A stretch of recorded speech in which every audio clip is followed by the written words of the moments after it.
Toddley, how are you? You stud. Look at your hair. You're looking good, man. You like that, huh? Look at that. Sexy. You wish you had that hair, don't you? I'm like, I just can't do nothing. Well, look at it this way. I may have hair, but you got a log cabin you're in right now making me all jealous.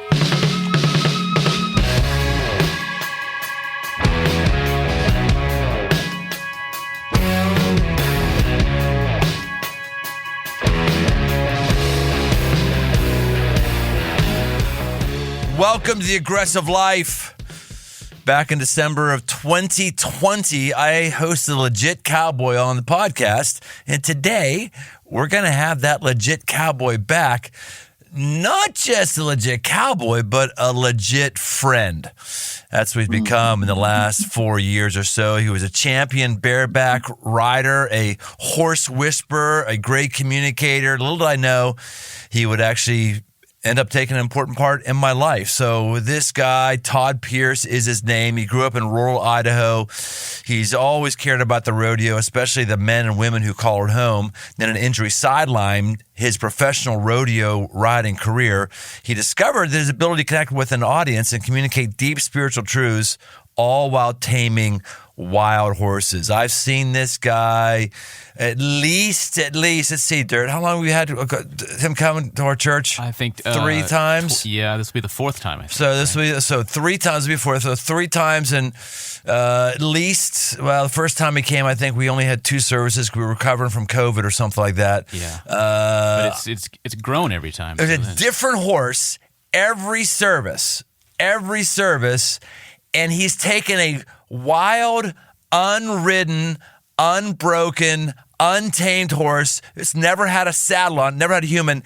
Every time, in under an hour, he's riding that horse, a legitimate horse whisperer. It's crazy. Oh my gosh. You know, at some point we're gonna have to. I'll bring him on and we'll talk to him ourselves. But you know, this is one of the things that I love. When I met Todd, where we actually had a relationship, but we'll go to the next level when he invited me to go on an elk hunt. He got me a tag to hunt female elk, which was like great, awesome. Let's do that. Sounds great. So we went out, and I didn't really know that much about him. And then as we were hunting and talking one night, he told me what he did with this horse thing. And he doesn't like to use the term horse whisperer, but that's what he is. And he goes into prisons and stuff, taming these horses and giving the spiritual ramifications to it. And he's doing that. I'm going, wait, what? You do what? You do what? I said, well, we're going to have you at our church. I'm going to have you in the church. He goes, you know, they always say that.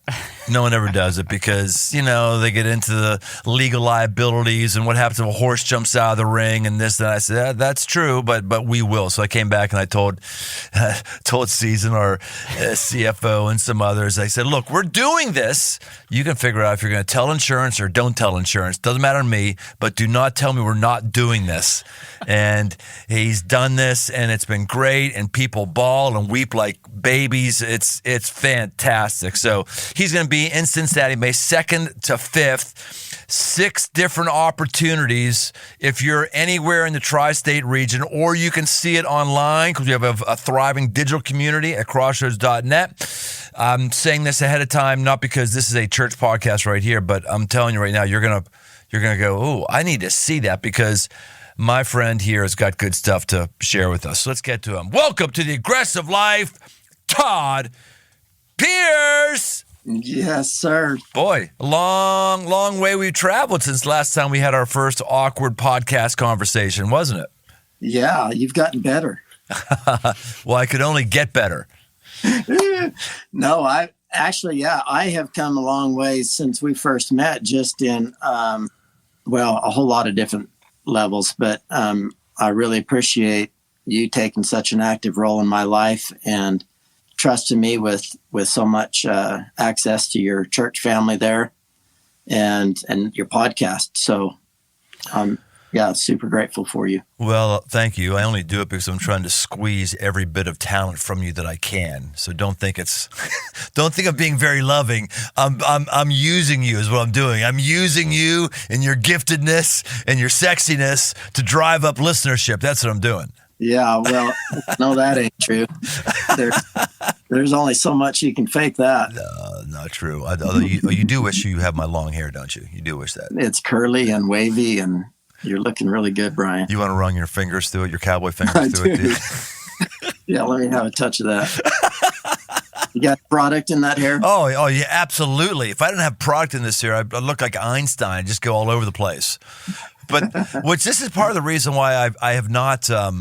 I would look like Einstein, Dirt. Don't laugh over that. I would not sound like Einstein or think like Einstein. I would look like him. Would you stop being condescending over there in your dirty little corner? Sheesh. But it's one of the reasons I've always had short hair like you have. It's just easy. You get up and go. And fortunately for me, that's the only thing I've got to do. I've got to, instead of just get up and go, I got to put a little water on it and then rub some product in and go. I'm not blow drying or anything like that. So it adds about 90 seconds to my morning routine, which is still 90 seconds more than I'd like to. At some point, that's going to get old. I'm gonna go back to number 2 buzz cut at Great Clips. Yeah, well, you still have to include in your morning schedule doing your hair, and that just is embarrassing. Right. Oh, that is the truth. So you, one of my favorite stories to tell about you too. I met with my group of guys I meet together with every week, and we meet together at 7:00. And one of my favorite meetings I ever had was when you came to Crossroads first to do the horse thing. You came in early, and I'm not sure why you came in as early as you did. Oh, I do. You came in to pre-check out the stage to make sure it could hold the weight of all that stuff. So you came in early and you stayed with us, and I took my men's group. And one of my favorite men's group ever was when I just said, well, just tell us what you do. And you launched into this horse equals us teaching. You launched into this, what the horse trainer is what God is, soliloquy that was utterly mesmerizing. And I didn't even know. I'm like, gosh, I didn't even know that this stuff was existed. I thought it was just bringing you into, break a horse and have the wow factor. I knew you did some teaching, but I didn't know it was this deep. So let's go back there. Okay. Just tell us a bit about your spiritual journey and how horses relate to your spiritual journey. Well, Brian, a lot of people, I think they just assumed that I came up with an idea and that this is just like another dog and pony show and a clever way of communicating, and maybe all that stuff is even true. But the reality of it is I didn't come up with this, and I'm not coming up with things. This has actually just been my journey, and so I can't separate the two as far as me learning to walk with Jesus and be one of God's sons, and my interaction with horses. They're synonymous. When I decided I wanted to follow Jesus, there wasn't any men that I saw that were following Jesus that I wanted to follow. To cut to the short of it, is that I couldn't read well enough that I could learn anything from the Bible, and I didn't trust people enough that I was going to be able to go to a church and learn anything. It was in my interactions with horses that all this visual became my reality. And it wasn't an audible voice, but it might as well have been, because I was speaking words that I think were coming from God to a horse that were just being reflected right back to me. And so from the first day that began, where the clearest revelations that I was getting spiritually were coming through my interactions with a horse, and everything I was saying to the horse was exactly what Holy Spirit was saying back to me. And so it's a sacred, very personal thing that I do. Although we can do them one after another, it never feels like that to me, because it's still just my life, and people get to eavesdrop on that conversation that I'm having. What do you think the connection is between us and horses? Why are we so fascinated by them? And I'm talking about people who are city slickers like myself, who are rarely around them. It just seems like people melt when they're around a horse. Why? They're so emotional, horses are, and they're powerful, that it's almost like in an animal form a vision of what it is that we wish we could be. And the beauty of them is that they'll let you be that, because you can become one with them, and your strength is exponentially greater, and the emotional connection, the maybe even a spiritual connection that can take place, that we long for something great like that. And so I just think, unless you're afraid of them, it's hard to be around a horse and not be attracted to them. And some people are dog people and cat people and whatever, but I think everybody, there's just something about our nature and what we were created to do that longs to be more powerful and faster and able to do the things that we see in partnership with horses. And now that I know this, because you told me, they are the animal that we have the longest running relationship with. We domesticated them and leaned into them before we did dogs. Yeah, we don't have history without horses, and they're just into the most ancient stories that we have is that man and horse. What I would say, starting from the beginning, I think it was just fun, and I think Adam and Eve rode horses because they could and because it was fun. Of course, I can make this stuff up because you're letting me talk, but I literally think horses were made to be with people. Well, it is profound what you can do when you're with a horse. Yeah, it makes a man 100 times stronger, that's for sure. And what you're able to accomplish is, in some ways, immeasurable because of the increase, and that's why armies and civilizations have always been noted. You know, their power was connected to how many horses they had. And that was just a sign of strength and power. And of course, that's been misused. But still, horses are just that one animal that represents something that's timeless. Well, speaking of misused, every year we get the animal rights folks who getting up inside of our underwear telling us we're, abusing horses and animals and God's creation. And if they're not picketing us, they're certainly finding out about it after the fact and just pelting us with on social media and emails, all that stuff. Are you hurting horses? Are we hurting horses here? What's happening here? If I was hurting horses, I'd be ashamed of myself. And so, no, we're not hurting horses. But I understand, because I've been around this long enough, the industry, that the people that really do care about animals, they have a legitimate concern because maybe their experience has taught them something that just really isn't ultimately true. If you actually think that a horse is better off without being trained, then you probably just are not fully educated. You don't know what life is like for a horse that's truly wild, meaning that they're living out in the wild. They're not on a ranch, or the quality of life for a horse that doesn't actually get trained. And so, because you've probably seen, the animal rights people are seeing the abuse side of it. And it's almost like saying that a child's better off not being with a family, because families can be abusive. It's better off for the state to have them and to be in the foster care system.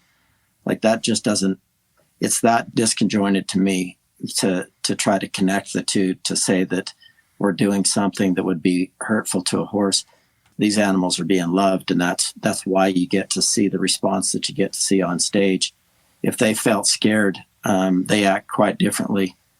It's just like people. We're never our best when we're scared. Well, the truth is you're actually helping the horse. This is one of the most compelling things that you said. And you say every year, I have to keep reminding you to say this because it becomes so second nature to you while transform the rest of us. And that is that the strongest horse is a broken horse. Or your phrase is, you don't like being a horse is broken, but a horse is freed, a horse is trained, because horses that have been trained to ride with a master ride faster and live longer than a horse that's just on its own. Yeah, you're actually saving their life. They may be able to stay alive, but their life is going to suck, and it's going to be brutal, and they're going to be exposed to disease and just malnutrition. And it's a brutal life for an animal to live as a wild animal. And it doesn't take out the fact that some animals are just built to be wild. Horses just don't happen to be one of them. The American Mustang was an actual breed of horses. And so when people think about wild horses nowadays, they've been crossbred with domesticated horses, and they're just not, it's rare to find a full purebred Mustang. And now most of those Mustangs are living in holding pens because the government doesn't know what to do with them. The animal rights people don't want them killed. And there's an overpopulation of them. And, their life is horrible for a wild horse. And so in so many ways, we're rescuing their lives. And of course, there's people that don't take good care of their animals. There's people that don't take good care of their kids. But we can't just dissolve the idea of family relationships just because some people don't do it well. And for us to just say that horses shouldn't be trained would be ultimately, to me, saying the exact same thing, because these animals have got so much in them that they don't even know they're capable of doing. So a Mustang was originally an indigenous horse that lived on its own, and they can still do that, but we're gathering them up because they're trouncing people's property, or what's the whole thing with wild Mustangs? I saw a documentary on how the government was letting people train them for free or something like that. So give us the primer on it. Man, that'd be a big conversation, but I can say this, that it's not a government conspiracy. It's just not talked about much. That the ranchers have got enough weight on the fact that they own the land, and these animals are tearing their fences up and eating all of their pasture, and that there's too many of them. So every year they round these things up with helicopters and put them in holding pens, and they're there for forever till they die. And it's costing, millions upon millions of dollars to hold these animals. And yes, they adopt them out for free if it's going to go to a good home and they're going to keep them for a certain amount of time, that there is a way that these animals, they're trying to get these animals in the hands of people. But in a lot of ways, they're not the right horse for what people are looking for. They're great mountain horses, most of them, but these aren't the most athletic, agile. So wild horses are really, there's just a surplus of them, I guess is a way to put it. And it's a big problem. It's a really expensive problem. And people that are trying to look out for, or they say they're looking out for the best interest of the horse, really what they've condemned them to is a life in prison and in these holding yards just to keep them off the land. And we feed them hay. And the taxpayers pay for it. Until they die. Life in prison until you die. Mm-hmm. Then the alternative is they just destroy the land of the ranchers who are trying to feed America with their products, or you just capital punishment, you just kill them instantly. Yeah, but Jeez. I do think that we've consumed enough of the land in America that we need to figure out how to manage wildlife. And if we're going to put horses in the wildlife spectrum, then it'd be a hunted animal just like every other animal. And I'd sure hate to see that be the case, but there is a way to manage it. I don't have the answers. Otherwise, they'd probably have asked me my opinion. But the point that you're making is that a horse that's got an owner and they're being cared for and taken care of, they're better off, period. And then once you train them, they discover that they're capable of doing things that just their instincts alone wouldn't have taught them. The herd that they run in wouldn't have taught them how to do the things that a man can teach them to do. I think we hold on to these metaphors that are not helpful nor healthy. We've talked a good bunch of times on The Aggressive Life about the metaphor of the lone wolf, that people like to actually say to themselves, I'm a lone wolf, which I always respond to. Well, it means you're small and you're going to die early. That's what you're saying? That's what lone wolves are. We also use the metaphor of a wild stallion. And again, that's a sad thing when you're out fending for yourself and you're not going to be as healthy as if you're being cared for on a ranch. And It's pretty interesting to me the parallels there are that come up with the horses and us, and I'm just really thankful that you get to tease that out live and in front of people. It's a thrill. Yeah, I think we romanticize things, and it's kind of what happens when people lose their hope. They need to make something that they don't have sound more romantic than it actually is. Well, and you have a message. All the horses I've seen you do, there's no two horses the same. And people get really paranoid, cynical about big churches. They think we've always got some agenda or there's some sleight of hand or something like that. And everyone assumes, well, it's the same horse, all services, or it was a setup. It was a previously trained horse. It's a horse that's actually trained to look wild, and he's not actually doing that. And people just got to stop with your conspiracy theories. There's no conspiracy around mega churches and entertainment. Sorry, there isn't.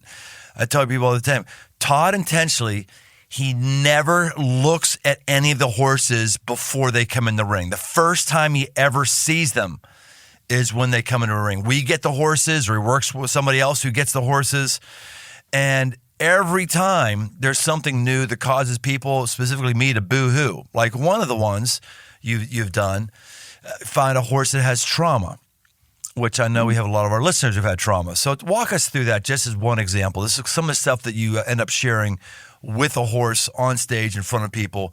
What do you do when a horse is in trauma, and how does that relate to us?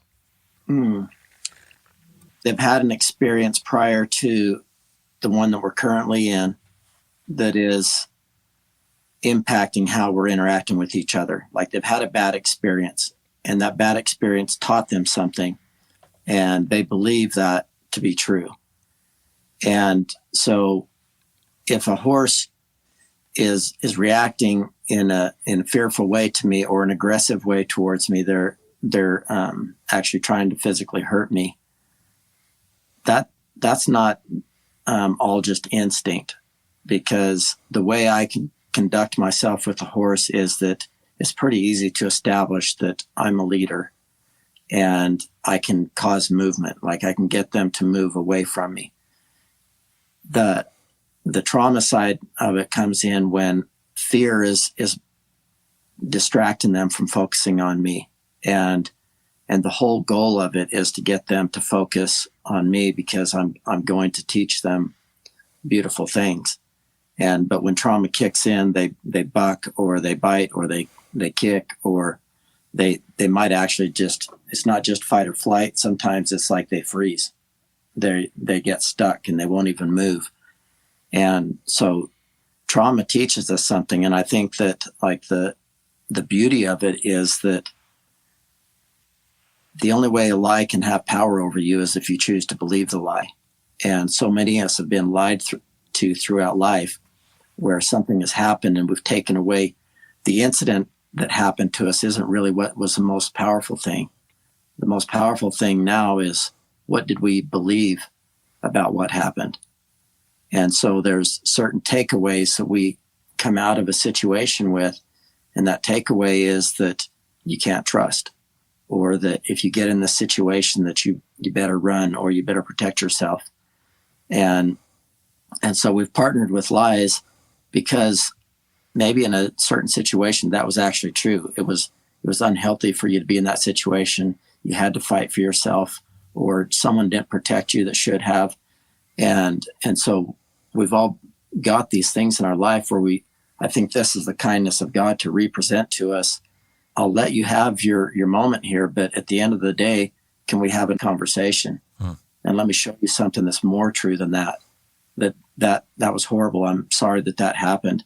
We're not going to make that pain less than what it actually is, but let's finish having the conversation, because if we still have fear, we haven't carried this out to a full conclusion, because that is the goal of heaven, is for every one of us to be so convinced of the truth of what love communicates that fear doesn't continue to get to lie to us.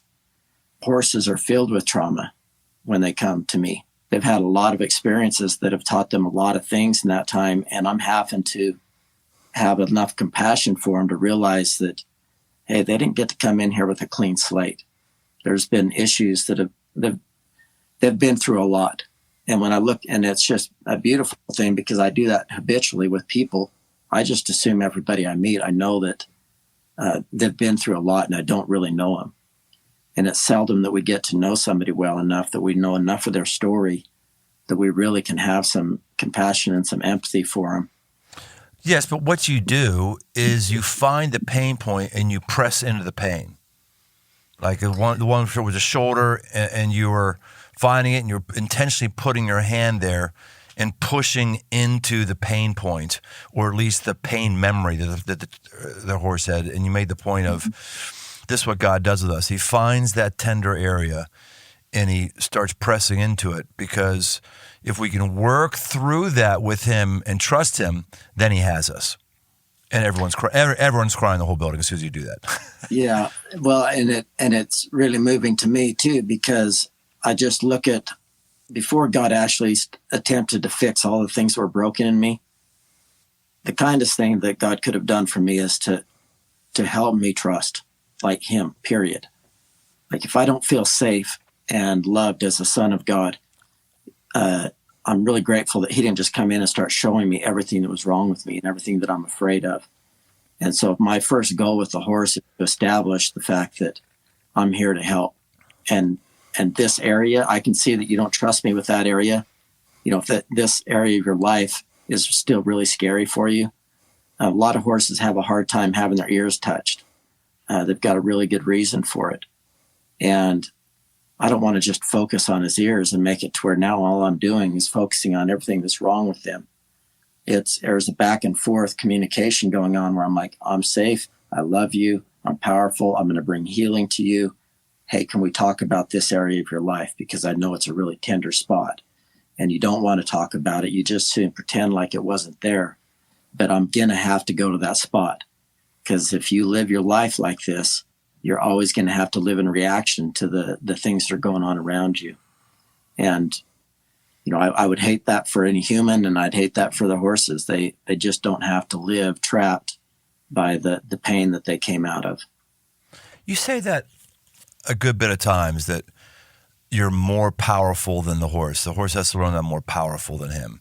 Yet you got done saying at the beginning of our time that the horse is more powerful than us and we can do more when we have that muscle mass and that strength. So what do you mean when you say that we're more powerful than the horse? Well, I could get in trouble saying this, but you can edit it out if this ain't going to work. But it's like... Oh, you're going to use a 4-letter word here?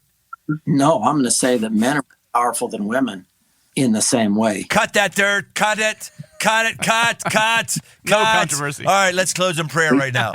Yeah. No, go ahead. Say it. Well, go ahead. You can say it and give you time to defend your thesis. Okay, just physically, if you want to take all the men and all the women in the world or take 1 million of them, you're going to find that men have been given physically more strength and can physically outperform a woman. That's why men's sports are what they are. And I can't believe this is actually a conversation anymore, or still, but men are typically stronger physically than women. Caitlin scored more points than Pistol Pete. What is hard to understand about that, Todd? I don't know who those people are. I'm not in the circle. You don't? Pistol No. Pete Maravich, all-time leading scorer forever and ever, and amazing guy, Pistol Pete Maravich, and then NCAA record forever. And Caitlin, I forget her last name. Clark. Caitlin Clark broke his record, and I'm like, okay, she did. She had more hoops than him, yes, but are you guys trying to say she's better than Pistol Pete? Okay, anyway, go ahead. Keep going. I don't follow sports, so that's why I wouldn't know that. But more powerful. The point is that the men are stronger than women physically. So if I wanted to if we're going to have a fight and physically combat each other, men would probably beat women. Unless women got to use all of their strengths and all of their gifts, and we could make those things equal. So when I say I'm more powerful than the horse, I'm not saying I'm physically more powerful. I'm more powerful than the horse in the sense that their brute strength isn't in the end going to win, because I could use weapons, I could use ropes, I could use whips, I could overpower the horse. And in a horse's world, that's really the only thing that matters, is who's the strongest. What is crazy about my interactions with them is they're stronger than me, they're more powerful than me, but in an overall sense, they realize that when I walk into the ring with them, it's not just that I'm a man, it's that I carry something that they're very in tune to. Like, they're not just emotional, they pick up on things. And this is the thing I would say that I love the most about horses, is that you can't lie to them. And so when the Bible says you can't hide what's in your heart, that's what's beautiful. I can hide it from people usually. Like, I'm pretty good at making people think one thing of me when I'm not. And, that's manipulative.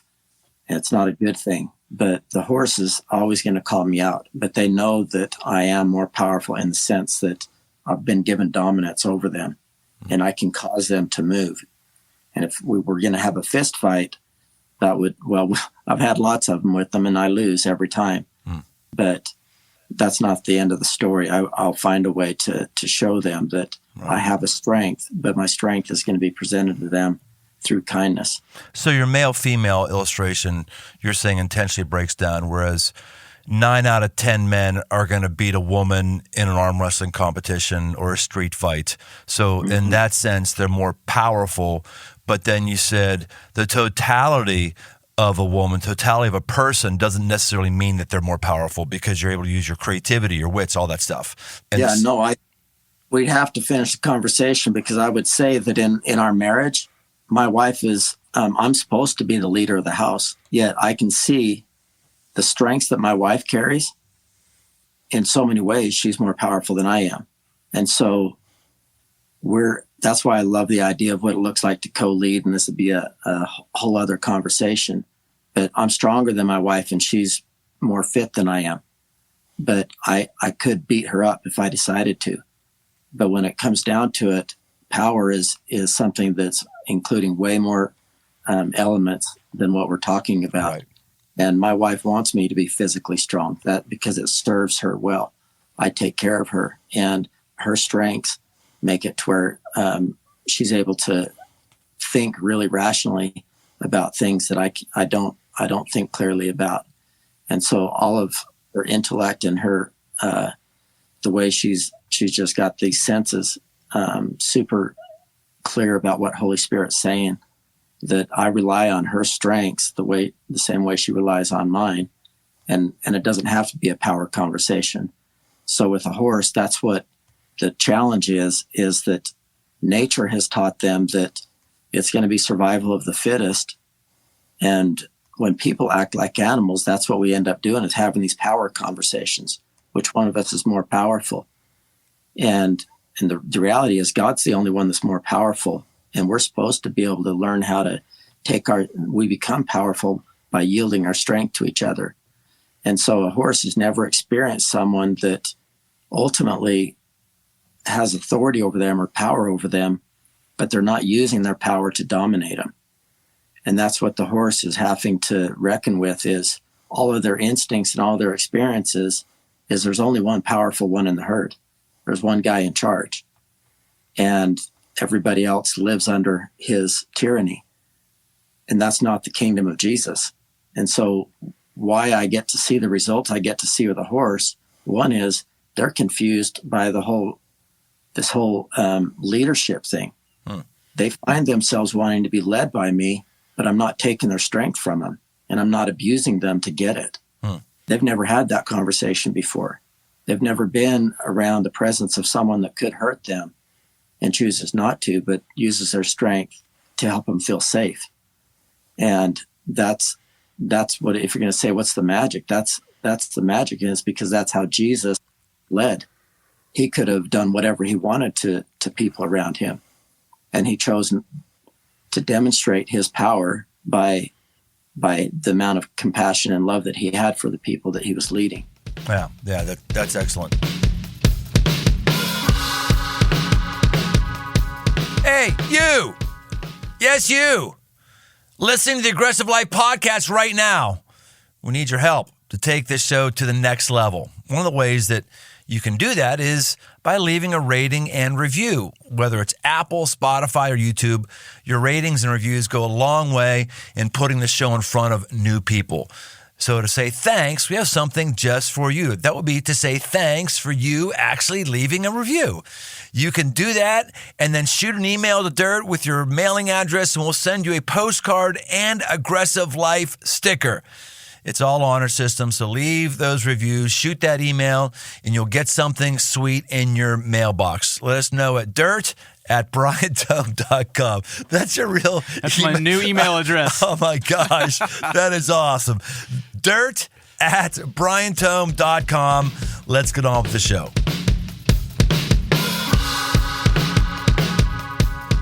You've done, how many horses have you done since I saw you last? That's a year's time. Probably 40. 40, okay. Which of the horses are most memorable to you of those 40? Like, finish this sentence. Oh, man, Brian, you should have seen. We had this one horse who was supposed to be borderline maybe too gentle, but they had to haul him through LA traffic to get him to the event. And he showed up after being in the trailer for 5 hours through LA traffic. And I was dealing with road rage, really, is what I was doing. By the time this horse got there, they put him in the pen, and I could see that he was extremely upset. And he wasn't mistreated or anything. It's just the noise and the stopping and going. And so he got to this event late, and so we didn't have a bunch of time to let him settle down. And I got in the pen with him, and he came at me. Well, he's trying to kill me, is what he's trying to do. But he kicked me several times. I happened to have a couple of my sons there with me, and one of the times he kicked, he didn't actually make contact, but everybody thought that he did, because he kicked so close that the sand came off the bottom of his feet and shot in both my eyes. So that not only am I in this pen with this horse trying to kick my head off, but now I can't see a thing. And so I'm blind. And my son jumped the fence and came in there with a water bottle, and they kept the horse away from me long enough to wash my eyes out in the middle of the ring. And we went back to it, and I'm bleeding, because I ended up having to be stitched up later. But, it started off as like this violent, they're trying to decide if they should just cancel, I could see the guys that were in charge, they're all running around trying to figure out, somebody stop this, this is out of hand. But really it was just understanding where the horse was at. He was just frustrated. And when they get angry and when they get frustrated, they're just bigger than me. They're stronger and they can hurt me. And so it was a super unique setting. So, you should have seen that one. Well, now I know. I'm going to make sure we have all of the horses at all services drive for hours in traffic. Now I know how to get some drama. Because sometimes I'm like, all right, Todd had to pay somebody to give this horse some lewds. Way too mellow. That's what I need. I need some drama. So let's work on that, Dirt. Got it. And that horse right there, did you actually get to ride it by the end of the time? Oh yeah. It was, unfortunately, we didn't have a single video camera there. But it was a men's event, and we got to talk about a whole bunch of stuff. This horse gave us so many talking points. And by the end of it, I wasn't just riding him. We were loping circles both directions. Once you exercise that level of aggression and the guy won't quit, his level of surrender was proportionate to that. Wow. He finally turned to me like, oh my gosh, whatever you have, I want, and I'm just going to do what you say. So show me what to do. And that level of compliance comes to in certain degrees with every horse you've watched. But because it wasn't such a radical shift. It's almost like, I think that's why my experience with Jesus was so radical, is because I was so messed up. And that once I realized that he wasn't going to punish me for my behavior, I was just like, well, if I hated you to this degree and you still chose to love me, sign me up. I'm in. That's really a good observation, that when the horse sees your resiliency and stick-to-itiveness, they're kind of in awe of it. Yeah. I think I'm like that with God. Yeah. I just keep assuming that, I do my latest stupid thing and he's done with me. I've rejected him. I've served myself. I've done whatever. And he's got to be so done with me. He's just so done with me. I mean, I can't hurt him by kicking him in the face like a horse does you. It's just not possible to hurt God physically. But I do think that I keep chasing him away, and he just doesn't chase, does he? No, it's like I don't. To those that have been forgiven much, love much. It's actually scriptural that you can run and you can misbehave all you want. You can do what you want, but this God that we speak of isn't mad at you over it. Like, he gets it. You just don't have to keep doing it that way. And I think if there's a reason why I continue to expose myself to the danger and the challenges of doing this, it's so worth it, Brian. Yes. The world has got to know this truth, that Jesus wasn't just a religious figurehead, and he created a way for us to do things that's different than the ways that we've been taught by the world or even our own families.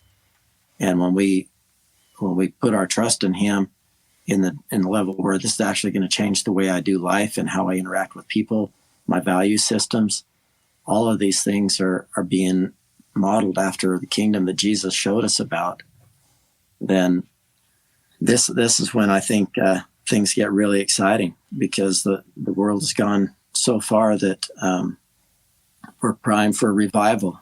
And I know that that's what you want. And I see at Crossroads that everything that's done there is done with such excellence, and your reach is so large that it's because we're modeling to the world there is a different way to do things. We're not playing games. We're not playing church. We're talking about a king and his kingdom, and it's going to last forever. And there's a way to do it.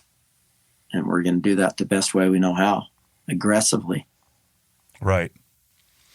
One of my favorite memories of the horses that you've had was this horse came in, and it was a good-looking horse, like really well cared for horse, and had never been ridden before. And I talked to the guy who brought it in for us, and I said that horse was strange. It was really odd, that horse, and it was really odd how good looking it looked. And I wouldn't have expected a horse to be as old as that was, not ridden, and still be taken care of. It's a weird thing. I said, yeah, well, the story with that one was that horse was an owner's horse who had gotten a stroke. And when he got a stroke, he couldn't care for the horse. He couldn't train the horse. And so the the owners who had a debilitating stroke, family came in to help him run the farm, help him run the house and all that stuff. And they couldn't afford the extra time to deal with the horse. And they're all dealing with the trauma of a father who's had a stroke, and he might have even died, I think. I don't remember that.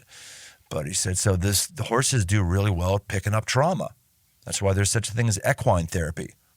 And this horse has just been traumatized because of soaking in the emotional sadness of all the family coming around. And he hasn't been abused in terms of someone beating him. He's been fed well, but just not cared for at all. No time for him because everyone's in deep moping, and he picks that up. And I thought, gosh, that's again, like a lot of us. We we were just sucking up the trauma or the perceived trauma. I think we overused the word trauma, by the way, too. I think that, no, some people just had a bit of a hard life. Doesn't mean it's trauma. People have had a bad month. They had a shitty month. Doesn't mean it's trauma, you know? I think we're overusing that word a bit. But nonetheless, however people are feeling, we soak that in, and it starts to affect our mood, starts to take us down because we feel like we've got to carry all that. I had someone asked me recently, hey, why did you name Kyle lead pastor of Crossroads? He reports to me. I don't know. We made that change. I don't know if you knew that. I'm still a senior pastor, but I named Kyle Ransom to be the lead pastor. I created a new thing, lead pastor. He reports to me, but to deal with a lot of the day-to-day creativity and pushing forward of the kind of standard ministries of Crossroads, the weekend services and all that stuff. So I'm still engaged. I'm around. I'm not like a founding pastor emeritus who's out. My office hours look the same. I'm still in the same amount. I'm working hard, but I'm freeing up myself to creatively dream about other things and pour myself into other things, kind of along that awakening revival thing we were talking about before. But someone said, well, why Kyle? And I said, well, one of the reasons was we have some other people who very similar gifting, but I think one of the things that Kyle brings is he lets things roll off his back. He doesn't get traumatized easily. He doesn't carry stress. But some people feel like when you have stress, you have to be stressed, or when there's sadness, then you have to be sad. Now you can acknowledge that things are sad, but you don't have to carry it. You know, it's not your pain. It's not your trauma. I mean, you can minister to a person, love a person, hug them through it, give them some tender words and stuff, care for them, pray for them, but you don't have to own it. You don't have to let it. It's okay to be okay. It's actually okay to be happy. And a lot of people don't understand that. But that horse was kind of carrying that, and you walked it through really well. Well, we're going to reflect whatever we're the most aware of. And that's why me getting the horse's attention becomes a beautiful model to how is it that we're going to interact with Holy Spirit. And if we're the ones that carry Holy Spirit, then it's whatever we're most aware of, that's going to be our reality. And so,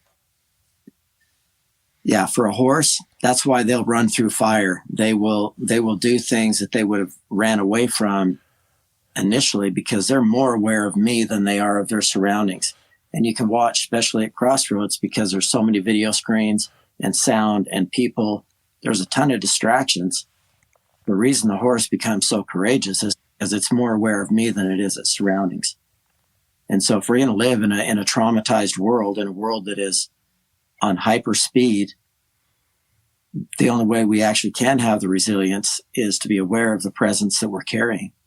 And that becomes the paradigm shift, where if you've got a guy that can do that, one, he probably has a skill set and a gifting connected to that, but he's more aware of this deep, profound truth that he carries the same spirit that rose Jesus from the dead. And that's what he's focused on. And that's why we can do supernatural things, is that the world around us isn't what's bossing us anymore. And when we get triggered and there's some trauma that comes up, there's some past event that is still, it provoked an emotion inside us. We can spend our whole life in therapy, or we can just change what it is that we're aware of. And I'm not against therapy. I'm 100% for it. But I do think that, like you said, sometimes we're hyper aware of, or we call trauma what it really isn't. It's just a bad day. But regardless, whether it truly is trauma or it is just had a bad moment, whatever we're aware of, that's going to be what's going to be dictating our emotions and our behavior. And we can choose to be aware of that there's a God who loves us and cares for us, and we're still around, and that trauma didn't take us down because he cares. I can be aware of that. I need to be aware of that more than I'm aware of the thing. And eventually, the thing needs to stop being the narrative, just like move on, figure it out. There's a lot of people who just don't want to move on. You know, the horses you've dealt with, they really do want to move on. Yeah, I meet a lot of people who really don't want to move on. Like Jesus says to one person one time, it's at the pools of Bethesda. He says to her, "Do you want to be well?" I think if Jesus asked a lot of people in churches, "Do you want to be well?" we would be very offended by that. Like, what do you mean? Of course I do. Of course. I'm not sure. I think that this is a narrative about your life that you've grown comfortable with, and you're not sure who you are without that pain and trauma. And that's why you keep holding on to it instead of moving on. You can move on. I mean, that sounds very offensive to a lot of people. You may not be able to move on today, but you can move on. You should expect yourself to move on. And if you're not seeing any traction or any progress in your issues or your pain or your memories, it's because you're not aware of the thing that's the most important, and that is there's a God who redeems, who restores. And we've got to believe that and operate that way instead of just clinging to our past. I agree.